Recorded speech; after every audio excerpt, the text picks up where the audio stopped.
Hello everyone, आज है 29 जुलाई और आज इस वीडियो में हम बात करने जा रहे हैं इंडियन ऑयल कॉरपोरेशन के बारे में। 73 रुपीज का ये शेयर है और देखा जाए तो हल्की सी तेजी जरूर आई है, लेकिन कंपनी के नतीजे भी आए हैं Q1 के और नतीजे उतने अच्छे नहीं हैं। वीडियो में डिस्कस करेंगे कि क्या असर हो सकता है और खरीदारी के मौके अगर बनेंगे भी तो कहां पर बनेंगे और क्या चीजें आपको यहां पर ध्यान में रखनी चाहिए। तो वीडियो को शुरू करूं उससे पहले अगर आपने अभी तक चैनल को सब्सक्राइब नहीं किया है तो प्लीज अभी इसे सब्सक्राइब कर लीजिए, क्योंकि आगे भी बहुत सारे वीडियोस हैं जो आपको काफी ज्यादा हेल्प करेंगे। तो इंडियन ऑयल कॉरपोरेशन 73 रुपीज का शेयर है। एक महीने में अगर हम देखें तो एक महीने में 2% की गिरावट है, टूट कर 70 रुपए तक आया था लेकिन वापस बाउंस बैक कर गया ये। और एक साल में अगर हम देखें तो 5.5% का ही ग्रोथ है, लेकिन डिविडेंड को भी काउंट कर लेंगे तो ग्रोथ काफी बड़ा है। लेकिन अगर आपकी बाइंग नीचे के लेवल पर आप देखिए 70 के आसपास था, ठीक है, ये शेयर बहुत बड़ी रफ्तार आई थी, 93 तक गया, फिर टूट गया, 70 तक आया, वापस तेजी बनी, वापस टूट गया, वापस तेजी बनी, वापस 70 के करीब पहुंचा, उससे भी नीचे गया था, 69 तक चला गया था, इस बार तो 68 तक भी गया था, लेकिन दोबारा बाउंस बैक किया, दोबारा टूटा, दोबारा बाउंस बैक किया। और लॉन्ग टर्म की अगर हम बात करें तो 500% से भी ज्यादा का ग्रोथ है। शेयर 7 रुपए के आसपास था 2000 में, उसका बढ़िया रफ्तार इसने पकड़ी थी। लेकिन हाँ, 2017 में ऐसा वक्त भी था कि ये 150 रुपए का भी था। लेकिन देखा जाए ना तो उसके बाद गिरावट भी आई और अभी तो हाल फिलहाल में इसने बोनस भी दे दिया, इसीलिए आपको प्राइस जो है वो कम लग रही है। वरना जो बोनस अगर इसने नहीं दिया होता तो डेफिनेटली उसकी जो प्राइस है वो भी 100 रुपए के ऊपर ही होती। इंडियन ऑयल देखो, पैसा इसने डुबोया नहीं है। अगर हम डिविडेंड को भी काउंट करें तो पैसा इसने डुबोया नहीं है, पैसा बनाकर दिया है यहां पर।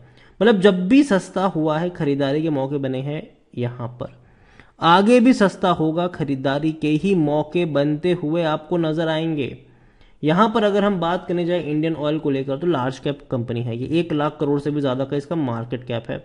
वॉल्यूम भी देखें तो बहुत अच्छा है, 1,70,00,000 के आसपास के इसके वॉल्यूम्स देखने को मिल रहे हैं। जून क्वार्टर में अगर हम देखें तो कंपनी को लॉस हुआ है इस बार 280 करोड़ का, और ये खराब इसीलिए है क्योंकि इससे पहले के क्वार्टर्स में कंपनी 6,000 करोड़ तक के प्रॉफिट करती थी।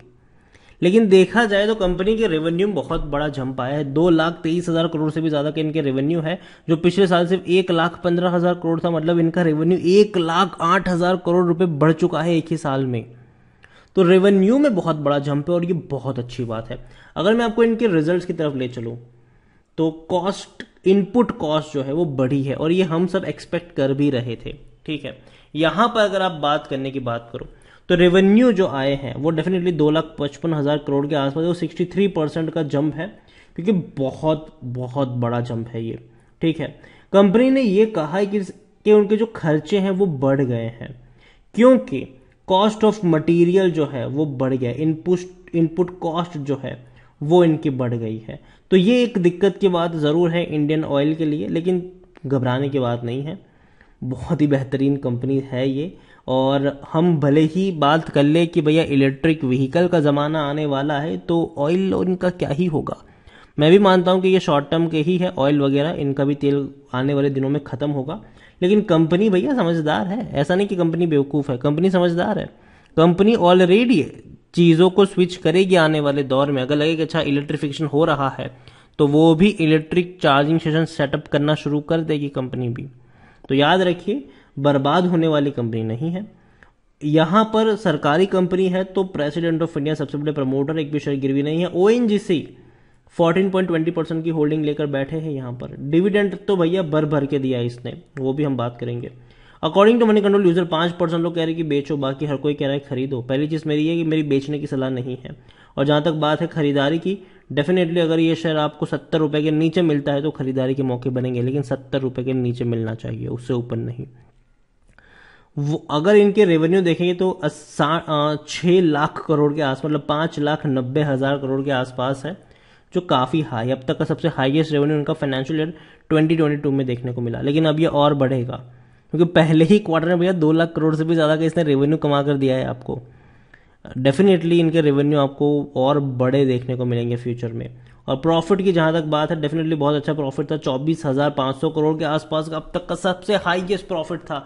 लेकिन वो प्रॉफिट देखने को मिलेगा कि नहीं 2023 में, ये इसके बारे में क्वेश्चन मार्क है, क्योंकि पहला क्वार्टर प्रॉफिट के हिसाब से उतना अच्छा नहीं रहा क्योंकि मार्जिन पर दबाव बढ़ा है, रशिया यूक्रेन क्राइसिस की वजह से भी और मटेरियल कॉस्ट बढ़ने की वजह से भी। लेकिन शेयर सस्ता है, 4 का इसका पी है, सेक्टर पी 12 का है। 71% एनालिस्ट कहते हैं खरीदारी करो, खरीदारी करने का सही मौका भी है क्योंकि शेयर ओवरबोर्ड में नहीं है, कोई भी रेड फ्लैग नजर नहीं आ रहा है। डिविडेंड की अगर हम बात करें तो भाई साहब भर भर के डिविडेंड पे करने वाली कंपनी है ये। इस साल 2 बार ऑलरेडी, पहले तो 4 रुपए का पे कर ही चुके थे, अभी 2 रुपए 40 पैसे का भी अनाउंस कर दिया है। उन सबको डिविडेंड मिलेगा जिनके पास 11 अगस्त से पहले शेयर होंगे इंडियन ऑयल के, और 2 रुपए 40 पैसे का ये डिविडेंड है। और हो सकता है कि दोबारा नवंबर में भी ये आपको डिविडेंड पे कर सकता है क्योंकि लास्ट बार जब भी डिविडेंड पे करता है अच्छा पे करता है। यहां पर आप देख सकते हो कि 2021 में मार्च में पे किया था, फिर अगस्त में पे किया था, फिर नवंबर में पे किया था। कुल मिलाकर तकरीबन इसने 9 रुपए 9.5 रुपए तक का डिविडेंड पिछले साल पे किया था। इस साल भी अच्छा डिविडेंड पे करेगा, अगस्त में भी करेगा, नवंबर दिसंबर में भी करेगा ये। तो डिविडेंड के मामले में भैया डेफिनेटली पैसा बना है। इतना ही नहीं, बोनस भी कई बार दे चुका है। अभी हाल फिलहाल में ही बोनस दिया था इसने 2022 में, इससे पहले 18, 16, 9, 3 में भी ये बोनस दे चुके हैं। और जहां तक बात करें स्प्लिट की, हालांकि स्प्लिट नहीं हुआ है। तो देखो यार, कंपनी में पैसा तो बना है, हम ये नहीं कह सकते कि अच्छा इसने पैसा बनाकर नहीं दिया, सरकारी कंपनी है लेकिन पैसा जरूर बना है। 51.50% की होल्डिंग प्रमोटर के पास है, सरकार के पास है। 2.49 म्यूचुअल फंड, 9.03 डोमेस्टिक इंस्टीट्यूशन, 8.17 एफआईएल्स और 28.82 रिटेल एंड अदर्स के पास है। उसमें से भी जो आप और हमारे जैसे छोटे रिटेल इन्वेस्टर्स है उनके पास सिर्फ 4.31% की ही होल्डिंग है, बाकी की होल्डिंग अदर पार्टी के पास है। बड़े लोग यहां पर लेकर बैठे हुए हैं। देखो इंडियन ऑयल, मैं ये कहूंगा कि रिजल्ट्स डेफिनेटली उतने अच्छे नहीं है लेकिन उतने खराब भी नहीं है। भले ही प्रॉफिट नहीं हुआ है ज्यादा, लेकिन रेवेन्यू बहुत ज्यादा है ये, और डेफिनेटली आगे और बढ़ते रहेंगे इनके रेवेन्यू। तो नजर होनी चाहिए इंडियन ऑयल कॉरपोरेशन के ऊपर। छोटी कंपनी नहीं है, काफी बड़ी कंपनी है, यहां से और बड़ा पोटेंशियल आपको यहां पर देखने को मिल सकता है।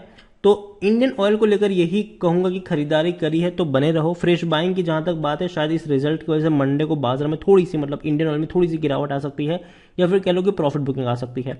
लेकिन 70 रुपए के नीचे अगर इंडियन ऑयल कॉरपोरेशन का आपको शेयर मिलता है तो मेरे हिसाब से वो महंगा नहीं है। खरीदारी के मौके आपको वहां पर नजर आ सकते हैं, और लॉन्ग टर्म का मैं खिलाड़ी इसको मानता हूं। अच्छा डिविडेंड आपको हर साल पे करेगा ही करेगा, और शेयर में आपको तेजी भी देखने को मिल सकती है। बस आपकी जो बाइंग प्राइस है वो ज्यादा महंगी नहीं होनी चाहिए। वीडियो को यहीं पे एंड करूंगा, पसंद आया हो तो लाइक कर, शेयर करें। चैनल में अगर पहली बार है तो प्लीज सब्सक्राइब करें, और इंडियन ऑयल कॉरपोरेशन के बारे में आप क्या सोचते हैं वो भी आप मुझे कमेंट में लिखकर बता सकते हैं। Thank you.